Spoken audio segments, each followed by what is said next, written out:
Hello guys, welcome back to my YouTube channel. My name is Aditya Singh और आज हम discuss करने वाले हैं ब्रेकआउट्स के ऊपर हम कैसे ट्रेड लें। क्योंकि जो भी इन्फ्लुएंसर और फिर इन्फ्लुएंसर है वो ब्रेकआउट्स के बारे में ही ट्रेड करना बताते हैं और सब जो भी पार्टिसिपेंट्स हैं मार्केट में वो ब्रेकआउट्स पे ही ट्रेड करते हैं और ब्रेकआउट के रीटेस्ट पे ही ट्रेड करते हैं।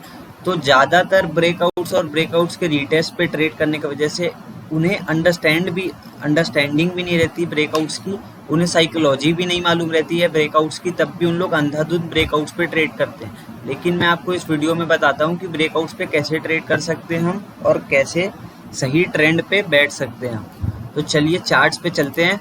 मैं आपको पहले एक एग्जाम्पल देता हूँ। देखिए ब्रेकआउट्स की साइकोलॉजी क्या होती है। ब्रेकआउट्स की देखिए साइकोलॉजी होती है, ये एक सपोर्ट है मान लेते हैं और ये एक रेजिस्टेंस है मान लेते हैं। तो जब भी प्राइस सपोर्ट से रेजिस्टेंस तक जाता है तो वो डायरेक्ट तो नहीं जाता है, वो थोड़ा सा ऊपर जाता है फिर पुल बैक लेता है, फिर थोड़ा सा ऊपर जाता है फिर पुल बैक लेता है और एक स्ट्रक्चर बनाता है हाइयर हाई का और हाइयर लो का। या तो वो डायरेक्ट ऐसे जाता है और यहाँ से थोड़ा सा पुल बैक ले लेता है। ये क्यों लेता है ये मैं आपको देखिए बताता हूँ। पहले हमें ये जानना बहुत ज़रूरी है। देखिए सपोर्ट से प्राइस ऊपर गया, यहाँ पे बायर्स आए, सारे बायर्स यहाँ पे अब एक्यूमुलेट हो चुके हैं, यहाँ पे बायर्स के पोजीशन लग चुके हैं और बायर्स का स्टॉप लॉस इसके नीचे है। तो ये रेजिस्टेंस तक जब भी पहुंचेगा तो क्या रहेगा, वो बायर्स का टारगेट ही रेजिस्टेंस तक रहेगा और आप रेजिस्टेंस के ब्रेकआउट पे ट्रेड ले लेते हो डायरेक्ट। अब प्राइस जब भी देखिए गया तो इन लोग क्या करेंगे, प्रॉफिट बुक करेंगे रेजिस्टेंस पे प्रॉफिट बुक करेंगे और सेलर्स सोचेंगे कि एक हैवी रेजिस्टेंस है, यहाँ पे सेल करना चालू करेंगे सेलर्स। और प्राइस एक रेंज में अगर जाता है और रेंज में जाने के बाद एक ब्रेकआउट देता है तो आप ब्रेकआउट्स में ट्रेड ले सकते हो। या तो प्राइस जब भी स्ट्रक्चर बना के जा रहा है हाइयर हाई हाइयर लो हाइयर हाई हाइयर लो हाइयर हाई हाइयर लो और एक ट्रेंड लाइन बन रही है और तब ब्रेकआउट दे रहा है तो भी आप ब्रेकआउट्स में ट्रेड ले सकते हो या ब्रेकआउट के रीटेस्ट में ट्रेड ले सकते हो। देखिए सिनेरियो क्या बनते हैं, प्रोबेबिलिटी क्या है मार्केट में कि मार्केट गया रेजिस्टेंस तक, या तो रीटेस्ट करके ब्रेकआउट दे दिया, या तो वहीं पे साइडवेज हो गया, या तो बायर्स को ट्रैप करके नीचे वापस नीचे आ गया। ठीक है, तो यह है साइकोलॉजी ब्रेकआउट की। अब मैं आपको बताता हूँ कि देखिए आपको ट्रेड कैसे लेना है ब्रेकआउट्स पे। आपको ट्रेड लेना है, पहले इसे मैं थोड़ा क्लियर कर लेता हूँ।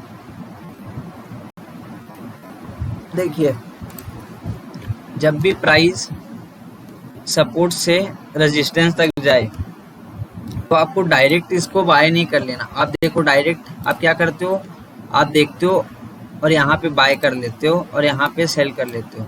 अब प्राइस कोई पुल बैक पहले लिया नहीं रहता तो पहला जब पुल बैक लेता है प्रॉफिट बुकिंग आती है, फिर वो कंटिन्यू करता है। आप मार्केट आपका स्टॉप लॉस हिट करने के बाद हमेशा आपके साथ ऐसा ही होता होगा। अगर आप ब्रेकआउट अंधाधुंध ट्रेड करते होगे, आप जैसे ही ट्रेड लेते होगे आप देखते होगे मार्केट थोड़ा सा पुल बैक लिया है, उसके बाद आपका स्टॉप लॉस हिट किया और फिर कंटिन्यू कर दिया।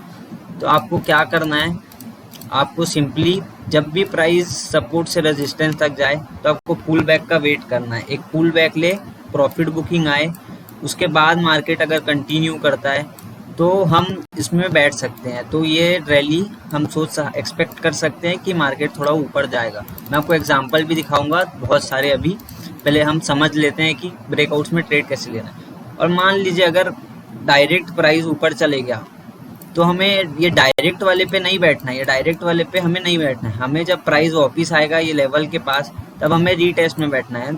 तब भी जब कंफर्मेशन यहाँ पे ग्रीन कैंडल की देगा, कोई हैमर कैंडल, कोई अच्छी कैंडल बनेगी, जब हमें पता चलेगा यहाँ पे वापस बायर्स एक्टिव हैं, वापस बायर्स पुश करने में इंटरेस्टेड है प्राइस को, तब हमें ट्रेड लेना है रीटेस्ट पे। अब पहले एक एग्जांपल देख लेते हैं हम, तब आप अच्छे से समझोगे। देखिए यहाँ पे क्या हुआ, यहाँ पे देखिए निफ्टी का चार्ट है। निफ्टी में एक बार ट्रेंड लाइन का रेजिस्टेंस लिया, दो बार रेजिस्टेंस लिया, तीन बार रेजिस्टेंस लिया, चौथे बार में इसने थोड़ा सा ब्रेकआउट दे दिया। अब ब्रेकआउट दिया तो यहाँ पे सारे बायर्स अपने पोजीशन लगाए होंगे, लेकिन वो सोचे होंगे कि गैप अप खुल जाएगा, इतनी बार ये ट्रेंड लाइन टेस्ट हुई है मल्टीपल टाइम्स, अब ब्रेकआउट हो रहा है तो गैप अप खुलेगा। लेकिन मार्केट ने क्या किया, गैप डाउन खोल दिया और सबके एसएल हिट हो गए। ठीक है, यहाँ पे क्यों, क्यों होगा ऐसे हिट? क्योंकि मैं आपको बताता हूँ, ये देखिए अच्छे से आप देखिएगा, प्राइस के स्ट्रक्चर को देखिए। यहाँ से प्राइस मूव कर रहा था, कोई बड़ा पुल बैक नहीं लिया था, रेजिस्टेंस पे प्रॉफिट बुकिंग आई, पुल बैक लिया और यहाँ से एक हायर लो हायर हाई का पैटर्न बनाते हुए गया।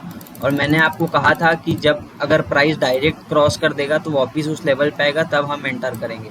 तो ये देखिए प्राइस यहाँ पे डायरेक्ट क्रॉस किया, अब इस लेवल पे आया, यहाँ पे अगर आप एंटर करते तो आपको ओपनिंग, अगली ओपनिंग गैप अप देखने मिलती और यहाँ पे भी एक रेंज बन रहा है, यहाँ पे भी सेलर्स आ चुके हैं। अगर इसका ब्रेकआउट करता मार्केट तो हम ट्रेड लेते, तो हमें एक अच्छा ट्रेंड देखने मिल सकता था, लेकिन इसने यहाँ पे मार्केट ने ब्रेकआउट ही नहीं दिखाया। और एग्जांपल पे चलते हैं और आप यहाँ पे देख सकते हो कि मार्केट एक तो रेजिस्टेंस पहले ही ब्रेक किया, यहाँ पे भी मार्केट ने डायरेक्ट आया, ये भी एक रेजिस्टेंस था, यहाँ पे देखिए थोड़ी सी प्रॉफिट बुकिंग आई, अगले दिन गैप अप ओपन हो गया। आप लोग क्या सोचोगे, ये रेजिस्टेंस सब रेजिस्टेंस मार्केट ने ब्रेक कर दिया, इतने टाइम से एक ट्रेंड लाइन से को फॉलो कर रहा था, ब्रेकआउट कर दिया, आप लोग यहीं पे एंटर हो जाते, यहाँ पे एंटर होते, स्टॉप लॉस लगा लेते ये वाले सपोर्ट का, क्योंकि रेजिस्टेंस सपोर्ट बन गया, तो यहाँ का लगाते आपका हिट हो जाता स्टॉप लॉस, आपका स्टॉप लॉस हिट हो जाता है यहाँ पे। तो देखिए मैं आप क्या बोला था अभी थोड़ी देर पहले, अगर आपको याद होगा तो मैंने आपको बताया था कि मार्केट में प्रॉफिट बुकिंग आएगी, फिर अगर मार्केट पुल बैक नहीं लिया है तो आप पुल बैक एक्सपेक्ट कर सकते हो, पुल बैक आया और वापस इसने ब्रेकआउट दिया, अब वापस मार्केट ये सपोर्ट लेवल पे आया है और यहाँ पे हमें थोड़ा सा होल्ड कर रहा है और ये देखिए यहाँ पे ब्रेकआउट। आप यहाँ पे अगर एंट्री लेते तो आपको कितना अच्छा टारगेट मिलता, कितना अच्छा स्टॉप लॉस लगाने का जगह भी मिलता, आप देख सकते हो। देखिए आपको पूरा दिन आप होल्ड कर सकते थे, अगले दिन भी होल्ड करते तो सब होल्ड हो जाता। देखिए आपको इतना टारगेट मिलता, अगर आप होल्ड करने की कैपेसिटी होती तो, नहीं तो आपको कम से कम इतना तो दिन का, नहीं तो इतना कितना भी टारगेट मिलता।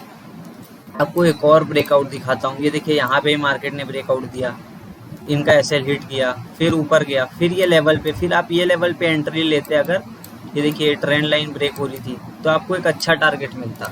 तो आपको सीधा ब्रेकआउट जब भी हो तो सीधा एंटर नहीं करना है, या तो ब्रेकआउट को वो लेवल पे वापस आने देना है, या तो आपको देखना है कि यहाँ पे मार्केट थोड़ा होल्ड करे, थोड़ा सा सेलर्स आए, थोड़ा प्रॉफिट बुकिंग आए, फिर जब भी ब्रेकआउट देगा मार्केट तो आपको ट्रेड लेना है और प्रोबेबिलिटी इसकी ज़्यादा रहेगी कि आपको टारगेट मिल जाए। तो अगर आपको ये वीडियो समझ आया होगा अच्छे से और अच्छा लगा होगा और आप ब्रेकआउट्स में ट्रेड करते होगे, या किसी भी साइकोलॉजी, रिस्क रिवॉर्ड, आपको किसी भी चीज़ में हेल्प चाहिए होगी तो मेरे चैनल को ज़रूर सब्सक्राइब करिएगा। आपको ऐसे ही वीडियोस देखने के लिए मिलेंगे लर्निंग के लिए। तो thank you, have a nice day.